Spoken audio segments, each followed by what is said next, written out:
question is, how does Garfield Elementary's responsive classroom environment affect the students and teachers working there? Garfield Elementary uses a responsive classroom, which is a way of teaching that stresses that not only the academic growth, but the social and emotional growth of the students as well.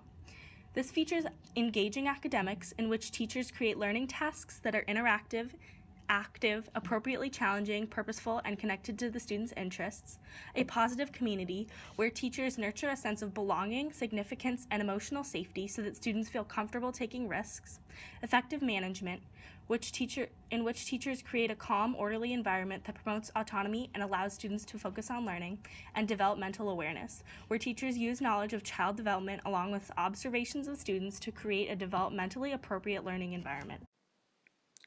The 7 principles of the responsive classroom act as guidelines for the teachers. These principles specifically focus on the student-teacher relationship as well as the curriculum itself.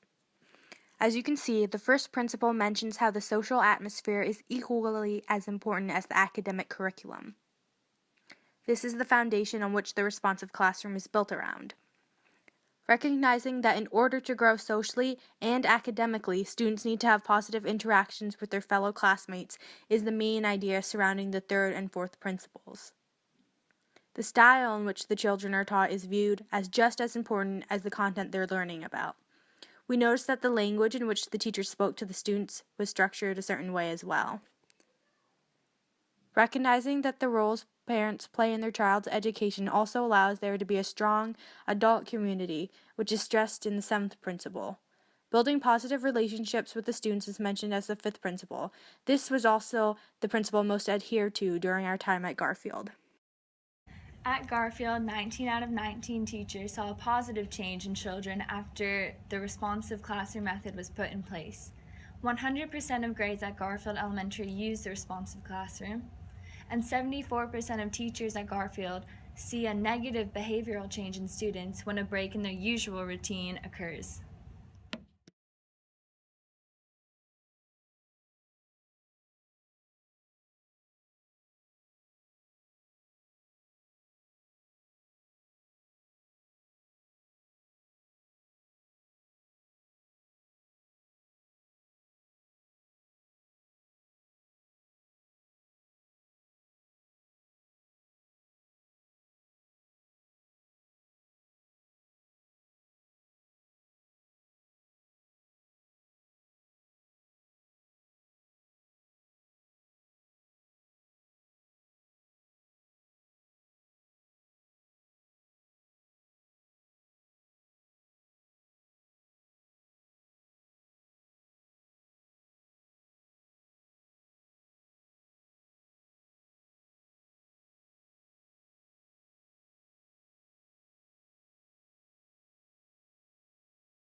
Some of the solutions that we found for how the community could help Garfield Elementary is organizing field trips, weekend activities, and special classes for the children, because one of the problems that we noticed when we were teaching at that school is that the responsive classroom doesn't take into account breaks in routine, and so the kids tend to act out and not behave well for the substitute teachers when there's a break in routine and their normal teacher isn't there. So we wanted to implement more activities where the kids would experience breaking routines so they could handle that later in life.